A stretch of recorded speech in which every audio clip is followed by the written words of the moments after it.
ఆయన తన శిష్యులతోనూ బహు జన సమూహముతోనూ బయలుదేరి వచ్చుచుండగా తీమయి కుమారుడగు బత్తెమై గుడ్డి భిక్షకుడు కూర్చుండెను. విని, దావీదు కుమారుడా యేసు, నన్ను కరుణింపమని కేకలు వేయ మొదలుపెట్టెను. ఓరుకుండుమని అనేకులు వానిని గద్దించిరి గాని వాడు, దావీదు కుమారుడా కరుణింపమని కేకలు వేసెను. నిలిచి చెప్పగా, పిలిచి తెచ్చుకొనుము చెప్పిరి. పారవేసి చాలు. కొంతమందికి తెలియకయే దేవుని కృప వారి పక్క నుంచి దాటి పోతూ ఉంటుంది. కానీ దాన్ని సద్వినియోగం చేసుకున్న వాళ్ళు ఏమవుతారు? దాని ఫలితాన్ని అనుభవిస్తారు. కొంచెం సౌండ్ పెట్టు. చూసారా? యేసు ప్రభు రూటు మార్చి వెళ్ళిపోతే ఈ బత్తెమై అనే వ్యక్తి యొక్క జీవితము అలాగే ఉండిపోయేదేమో. అలాగే ఈ రోజున మన జీవితంలో ప్రభు మనముండిన మన పరిస్థితుల్లో మనకు సమీపముగా వచ్చినందున, నాకు సమీపముగా వచ్చినందున నా జీవితంలో శరీర సంబంధంగా చూస్తున్నప్పటికీ ఆత్మీయ గుడ్డితనము నుంచి విడిపించి ఆయన దగ్గరకు వచ్చున్నట్లు దేవుడు నన్ను సిద్ధము చేశారు.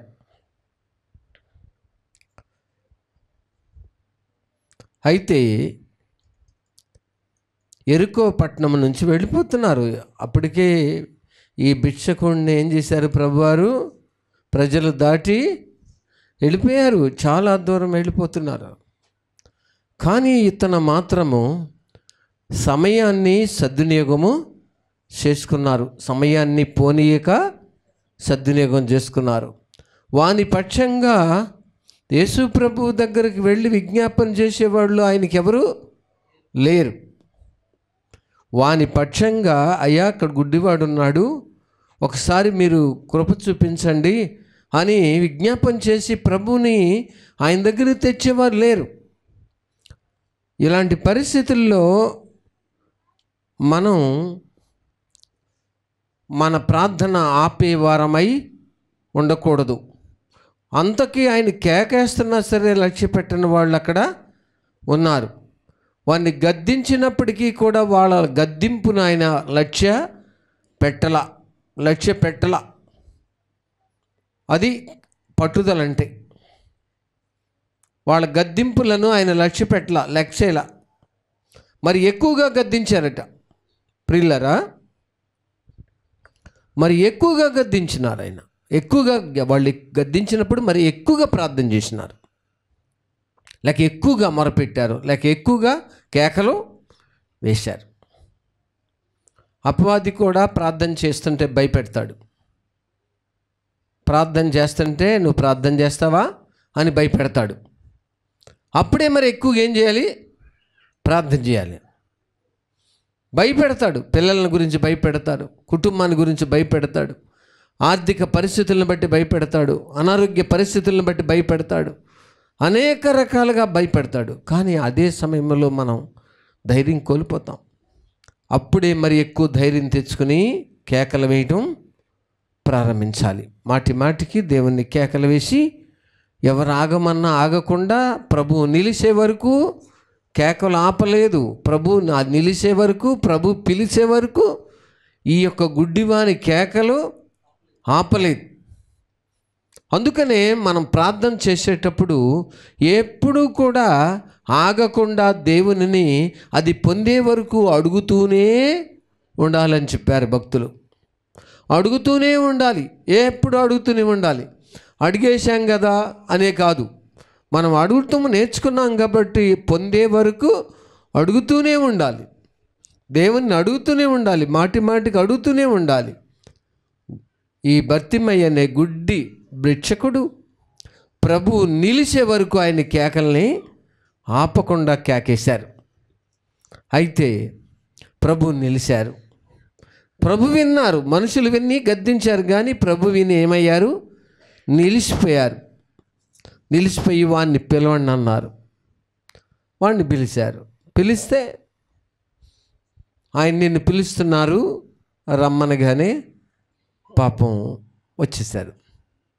వచ్చిన తర్వాత అంతటి వాడు బట్టను పారవేసి, ఎక్కడ ప్రభు నిన్ను పిలుస్తున్నారనగానే ఏం చేశారట? బట్టను ఏం చేసినారు? పారేసేసాడు. అది ప్రభు పిలుస్తున్నప్పుడు బట్టను చేశారు ఆయన. ప్రభు పిలిచినప్పుడు అప్పుడు వరకు పారవేయనటువంటి వాటిని ఎన్నున్నాయో వాటన్నిటిని ఏం చేశారట? పారేసేసాడట. ప్రభు పిలిచినప్పుడు ఆయన బిడ్డగా బ్రతకాలని ప్రభు పిలుస్తున్నప్పుడు మనలో కొన్ని పాత స్వభావాలు ఏం చేయాలండి? పారేయాల. పాత గుణాలు, పాత లక్షణాలు, పాత బుద్ధులు, పాత స్వభావాలు, పాత నైజాన్ని పాత బట్ట వలె పారేయాల. కొంతమంది పారవేయకుండా కొన్ని సంవత్సరాల నుంచి కొన్ని లక్షణాలు వాళ్ళ దగ్గరే మూటగట్టి దాచిపెడతారు. వాళ్ళకి బాధ వచ్చినప్పుడు, కష్టం వచ్చినప్పుడు, ఇబ్బంది వచ్చినప్పుడు ఆ మూట ఓపెన్ చేసి చూసుకుంటారు. కానీ పారవేసినప్పుడు ఇంకా తన దగ్గర లేదు అది. మనం కూడా కొన్ని పరిస్థితుల్లో ఇదివరకు దేవుని యొద్దకు రానప్పుడు మాటి మాటికి కోప్పడే మనసు మనుషులకు ఉండవచ్చు. దాన్ని పారేయి. మాటి మాటికి గొణిగి శణిగే మనసు మనుషులకు రావచ్చు, ఉండవచ్చు. దాన్ని పారేయి. మాటి మాటికి తోటి వాళ్ళని అనుమానం అనే చూపుతో ఉండొచ్చు, కానీ దాన్ని పారేయి. ఇతరుల యొక్క చెడ్డ లక్షణాలని వివరించి ఇతరులకు చెప్పే స్వభావం మనుషులకు ఉండవచ్చు, దాన్ని పారేయి. ప్రభు దగ్గరికి వచ్చేటప్పుడు ఇలా పాతదైన నైజము, పాతదైన స్వభావము, పాతదైన లక్షణాలని పారవేయమన్నారు ప్రభు వారు. పారవేశారు ఆయన. అందుకని యేసు ప్రభు చెప్పినారు, వారి పాపములు వారి వెంటే వెళతాయి అన్నారు. ఎందుకంటే వాళ్ళు ఏం చేయలేదు? పారేయలేదు కాబట్టి. పారేశారు. కొంతమంది వాళ్ళ వెంటే బట్టుకెళ్ళిపోతున్నారు.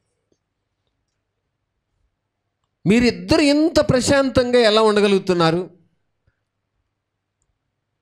ఒకప్పుడు మీ ఇద్దరి మధ్యలో అసలు సంతోషం ఉండేది కాదు. ఎలా ఉండగలుగుతున్నారంటే, మారు మనసు పొందిన తర్వాత మా మధ్యలో పనిచేసే దయ్యమ లక్షణాలన్నింటినీ ఏం చేశాం? పారేశాం. ఆ కోపము, ఆయాసము, ఆ ఉలుకు మనస్సు, లేక ఆ గలిబిలి చేసుకునే మనస్సు, ఇవన్నీ పారేశాం. ఒకళ్ళనొకళ్ళని అర్థం చేసుకుని ప్రేమించే మనసు మాకు వచ్చింది. అందుకని ప్రశాంతంగా ఉన్నాం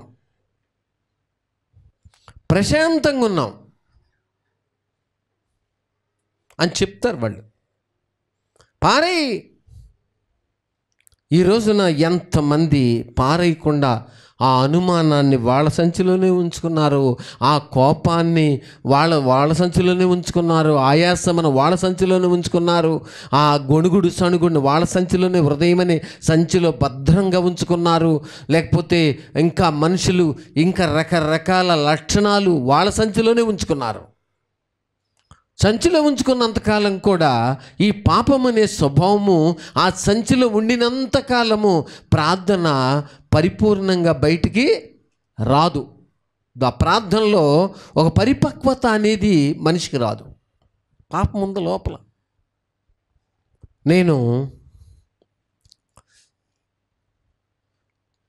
తెలియకయే ఘోరమైన పాపం చేశాను. తెలిసి కూడా కొంచెం తెలియక కూడా ఘోరమైన పాపం చేశా.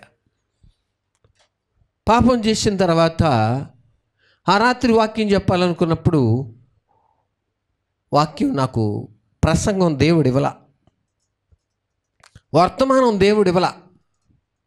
అప్పుడు నన్ను నేను పరీక్ష చేసుకోవడం ప్రారంభించాను. నన్ను నేను పరీక్ష చేసుకుంటున్నాను. ప్రభా, ఎక్కడ తప్పిపోయాను? ఎక్కడైనా తప్పిపోయినాను? ఎక్కడైనా పాపం చేస్తున్నానా? ఎక్కడైనా నా చూపు ద్వారా, నా ఆలోచన ద్వారా, నా తలంపు ద్వారా ఎక్కడైనా నేను చెడిపోయినానా?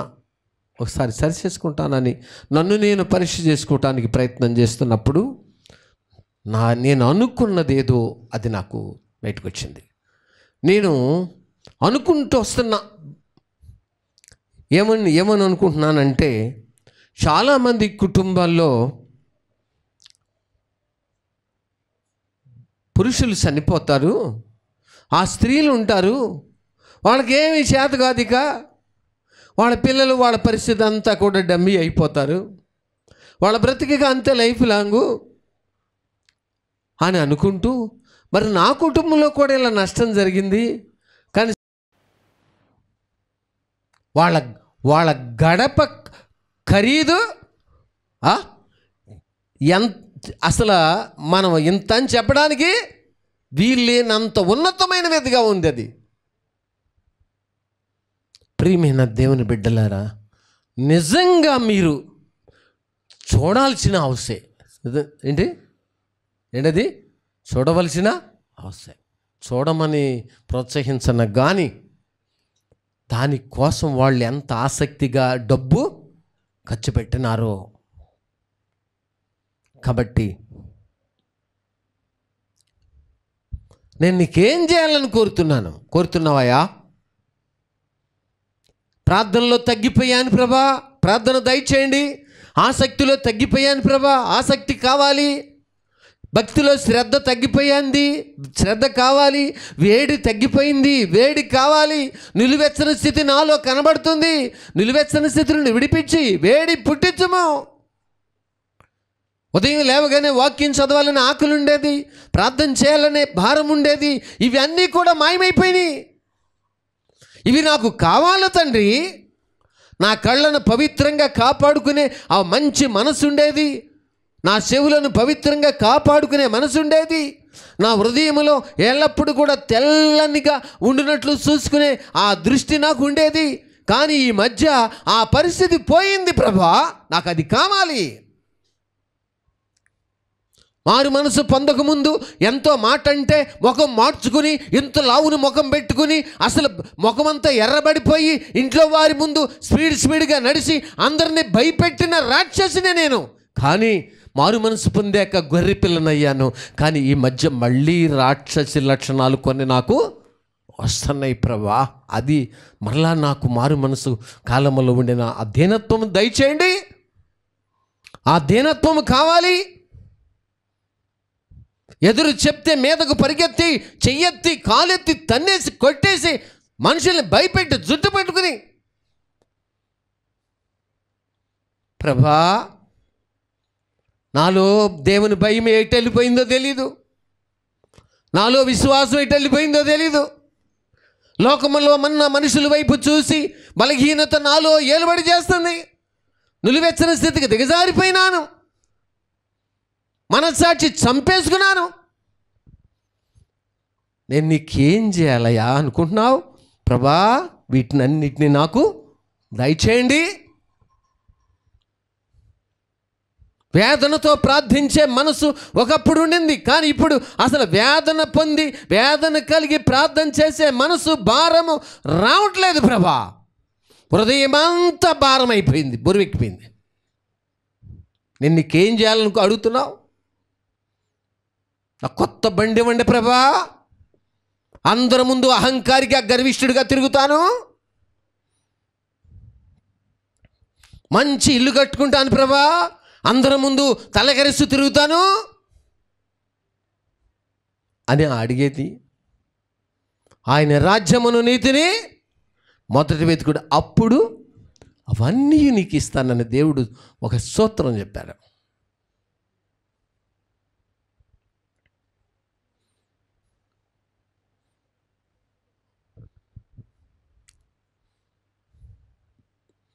నా పిల్లల ముందే అబద్ధము చెప్తున్నాను.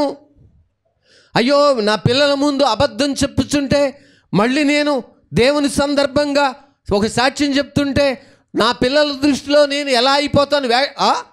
వేషధారిని. ఇలా మా డాడీ లేక మా నాన్నగారు అబద్ధాలు చెప్తూ ఉంటారు, మళ్ళీ నేను భక్తి చేస్తానని సాక్షి చెబుతాను. ఎంత వేషధారి! పిల్లల ముందే అబద్ధాలు ఆడటం. అయ్యో, నా పిల్లలని ఆ మాటలు, సత్యము లేని మాటల చేత నా పిల్లల్ని చెరిపేస్తున్నాను.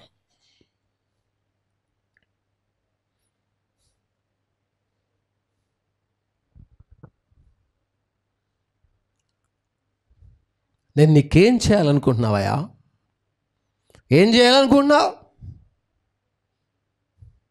ఏమ్మా, నీకే ఏ బిడ్డ కావాలనుకున్నావు? ఆడపిల్ల కావాలనుకున్నావు? వద్దంకలు. ఎందుకని? మేము నలుగురం ఎవరు? నాకెవరొద్దు? ఆడపిల్లొద్దు. మరి ఎవరు పుట్టారు? ఆడపిల్ల పుట్టింది. ఎవరొద్దన్నారు? ఆడపిల్లనిచ్చుటైనా మగపిల్లనిచ్చుటైనా ఎవరి సృష్టి? దేవుని సృష్టి. నేను ఒకరోజు సికింద్రాబాద్ రైల్వే స్టేషన్లో నుంచి నడుచుకుంటూ వస్తున్నాను. అది ఉంది కదా నడిచేది, ఏంటది? ఎస్కలేటర్. ఆ ఎస్కలేటర్ దగ్గరికి వస్తుంటే కొంతమంది కాళ్ళు వంకరగా ఉండి నడుస్తున్నారు. నేను వాళ్ళ వైపు చూస్తున్నాను. నా తండ్రి అయిన దేవుడు సికింద్రాబాద్ రైల్వే స్టేషన్లో మాట్లాడుతున్నారు. జోసెఫ్, మెరారి, ఎందుకు అలా చూసి ఏంటి ఇలా కాళ్ళు ఇలా ఉన్నాయి అని అనుకుంటున్నావు? ఇది సృష్టి. ఏమన్నారు? ఇదేంటి? సృష్టి అయ్యా. అప్పుడు నుంచి నాకు, ప్రభా, ఇన్ని సంవత్సరాలకి నాకు ఇది సృష్టి అని తెలిసిందా?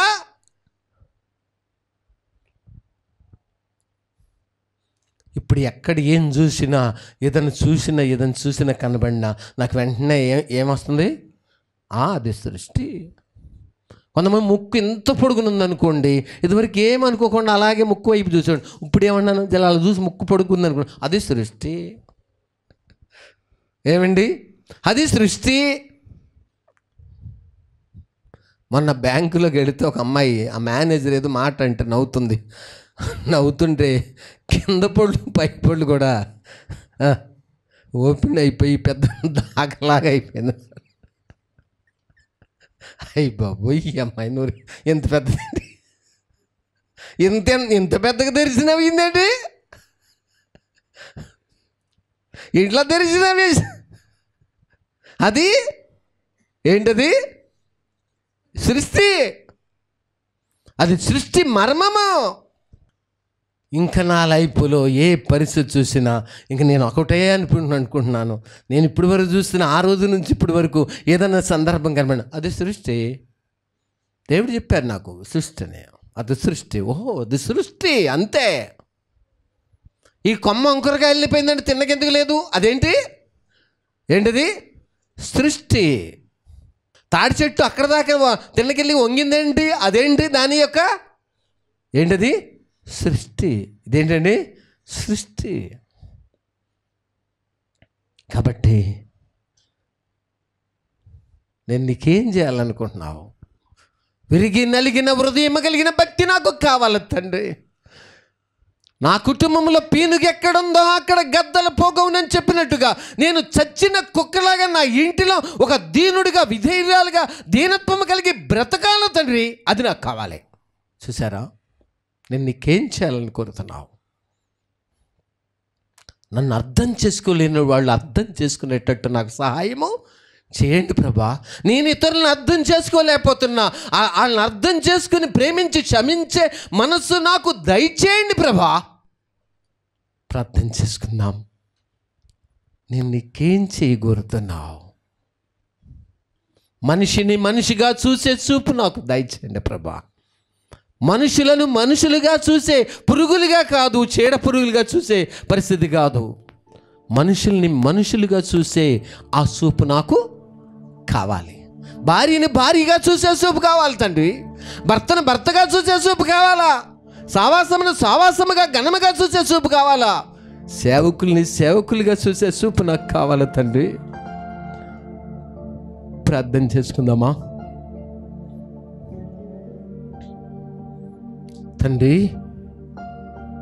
నేను నీకేం చేయగోరుతున్నాను? ఆయన ఏమన్నారు? నాకు చూపు ప్రసాదించండి. చూపు, కళ్ళు కనబడేటట్టు సహాయం చేయండి ప్రభా.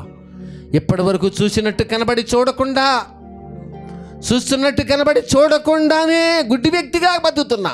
నా సంసారం ఎడిపోతుందో, భార్య ఎడిపోతుందో, పిల్లలు ఎడిపోతున్నారు, నా జీవితం ఏమైపోతుందో, అసలు నేను భక్తి చేస్తున్నానా, భక్తిలో ఎదుగుతున్నానా, భక్తిలో దిగుతున్నానా, అసలు ఆత్మీయంగా బతుకున్నానా, చచ్చిపోయానా తెలియకుండా బ్రతుకుతున్నా.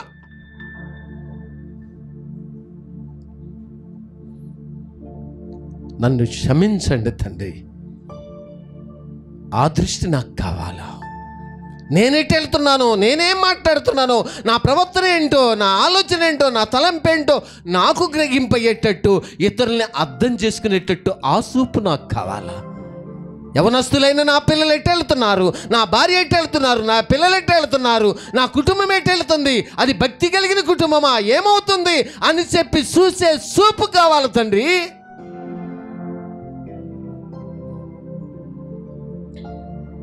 మీ సన్నిధి మాతో ఉంచమని, ఇచ్చిన కొద్ది మాటలు మందరదెల్లా ఫలింపజేయమని మీ చేతులకు అప్పగించుకుంటూ, పైకి చూస్తున్నట్టు కనబడి అంతరంగంలో గుడ్డితనం కలిగి కుటుంబ వ్యవస్థనంతా భ్రష్టు పట్టించి, దారి తప్పించి,